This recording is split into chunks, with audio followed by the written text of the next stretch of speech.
We're just products of our environment, man. I guarantee you, if you lived in a foreign country, you're gonna start adopting some of their beliefs. If you live there long enough, you would start adopting some of their beliefs because you want to fit in. We want to do that. Nobody wants to stand out. If you go to prison, you start doing some things maybe you wouldn't have done because you want to fit in prison. Yeah. I totally want to get someone to come on the podcast that's been to prison.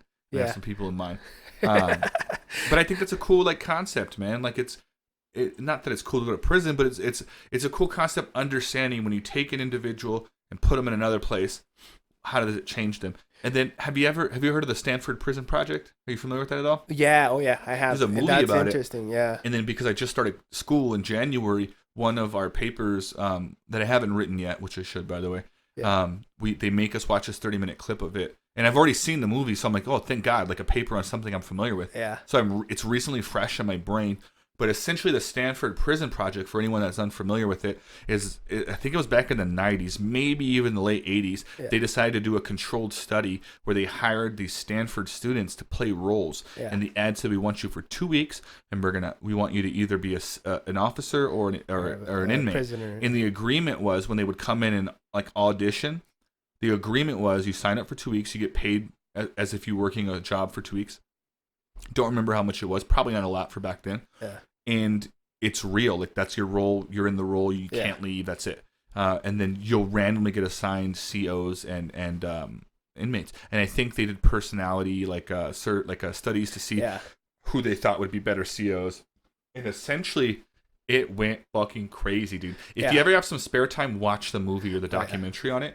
Essentially, what they did is on both sides, these inmates started they felt real. At one point, they're like, dude, is this even an experiment anymore? An abuse. They treated them like shit. They started abusing them. They make them do push-ups. They would take away their food. Things you would experience in a real prison if you're messing up.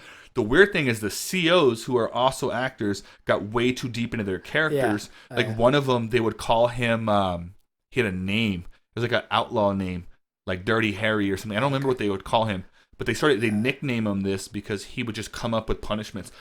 They didn't even ask him to do this. Yeah, he got so into character that he's like if someone wanted to leave or something, or someone was in the hole, well, all you guys are going to get to vote. You're going to let him stay with you guys, or you can give up your blankets. They all had blankets. Oh, yeah. And we'll make him leave. Otherwise, we're going to keep punishing while he's here. So they made them pick, do you want to get punished by losing your blankets? Do you want to get punished by kicking him out and then I yell at you? Yeah. It goes crazy. So they got in their heads. People end up quitting. They didn't even make it a week. I think on day 7, the wife of the main guy that was running the project came in to bring him lunch, and she saw him watching live film, the live feed of what was going on. And the husband was like, check this out. And they had bags over their head, and you pussy, you guys are all bitches. And the wife was like, oh my God, you're doing these to the students? They didn't even make it a week. They ended up shutting it down, but they learned so much from it, man, that it's crazy.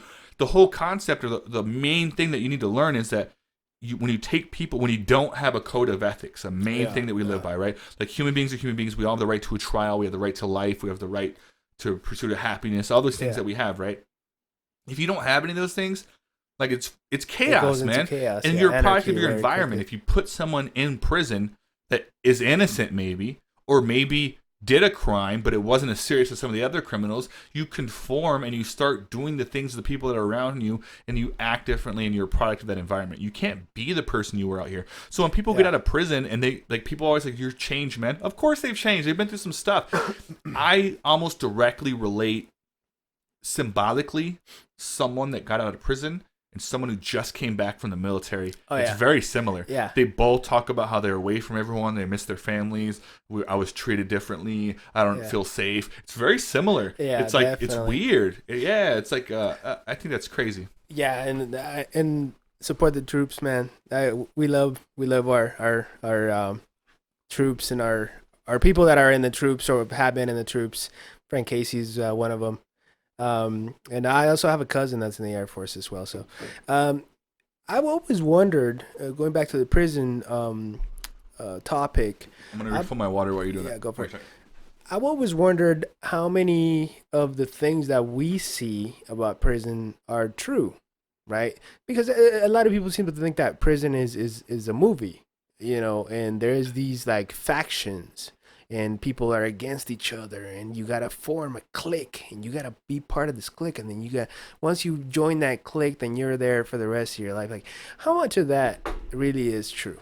How much of it really well, that for sure happens. What part? What do you mean? What is true? Like what? Well, part? because the reason I asked that, or the reason I wonder that, is because there's a lot of people who come out who don't join a crew, who don't join a clique, who go in there, do their time, and come out. They call them tweeners. This is why, like it's, if you don't, it happens, right? It's not smart. I know it happens, it's not smart.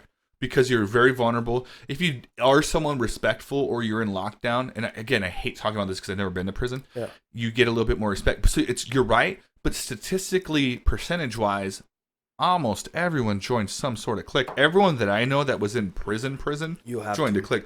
Maybe if you go to jail, because I've been to jail. Oh yeah, jail, and like they'll respect it because maybe you're there for either a couple days, couple weeks. I think in order to be in a prison, it has to be over a year. I think anything like if it's like 1 to 11 months, you're only in jail. So but like, and people know that they're there, and so if you luck out, like people respect that and you're fine. But almost everyone that I know that's been to prison, for sure, clicked up, because there's benefits other than all those things. Like you get access to tobacco, you get access to phone calls, you get access to protection, you get access to other things, you get access to connections outside of prison if you're trying to help out your family, and so there's tons of benefits to click up. I think it turns into a thing where people watch too many movies and they think clicking up, you got to murder a dude. And maybe there is a prison where you have to do that. But I'm sure a ton of it is just like being smarter than the other person, right? Or know your role. When I say smart, I'm not literally talking about a nerdy white dude with glasses. I'm talking about someone who understands how my choices. What do you got against glasses, man? I said nerdy. You don't look nerdy at all. But I got glasses. You're a handsome dude with glasses. When handsome people wear glasses, it's like, do you remember when I got that boner during my accident? Yeah. You were thinking about somebody with glasses. You're symbolically an accident, man. People popping boners all over the world right now. That's weird. I don't even know if you know that. That's really weird. You made this weird, man. Because you made the nerd. I appreciate it. It's cool. But when you say smart person, there's this weird thing where people always picture a nerdy dude with glasses. But I always thought that it was more like in prison, it was more about the survival of the fittest, right? You're the biggest dog in the dog pound. There's some losers that survive prison, I'm sure. Yeah. Oh yeah, but it probably wasn't very fun. It goes back to that whole thing about like we got to get some prisoners in here, or at least a prisoner. Let's go commit a crime, and then we'll come back. We'll come back to this. Let's definitely not commit any crime.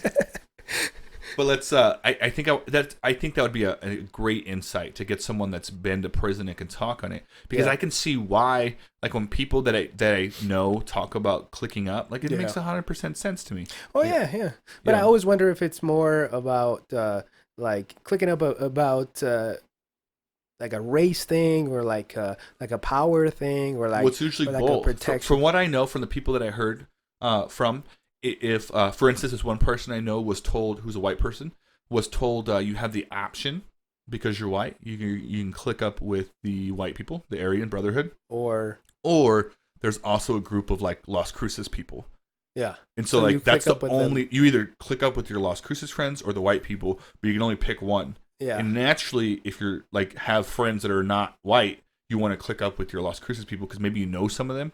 Oh yeah, and you don't want to. But there's more power in clicking up with the white dudes, and I would assume it's the same thing with maybe a black guy from Cruces. They'd be like, all right, you're with the Cruces people, or you're with the black people, whatever the black group is called. Same thing with Hispanics, whatever, right? You either click up with your race, or you can click up with your city. Yeah. At least from here, I know it's that way, and so like naturally, I think if someone is doing like, or either if they don't know or they do know they're going to be there for a while, they're clicking up with their race.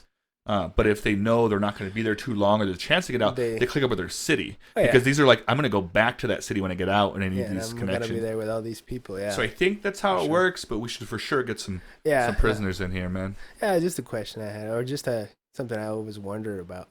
It's interesting to think about. I have a question for you. I was thinking this the other day. Laura always gives me shit, man, because I watch these videos about murderers, like, or about crime, and she's always, like, I would watch them all the time. I still do. And so, dude, if someone went through my YouTube like history, they'd be like, "Damn, like Will's like he's gonna try to kill someone. Like he's been researching killers." That's what I do. I watch them so much, and I find them super intriguing. And then I would watch them so much, I play them, and I play video games, and I'll play them like on my phone, and I'll listen to them because I'm auditory, and so I can kind of keep up with what's going on in the thing. I love them.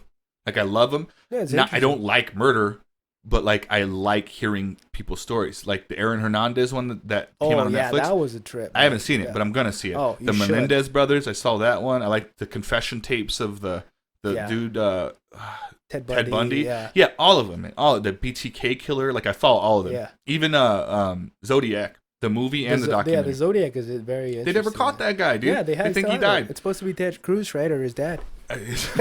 Ted Cruz is the Zodiac killer. Cruz. You heard it live here on Talk It Up. Ted Cruz is the Zodiac killer.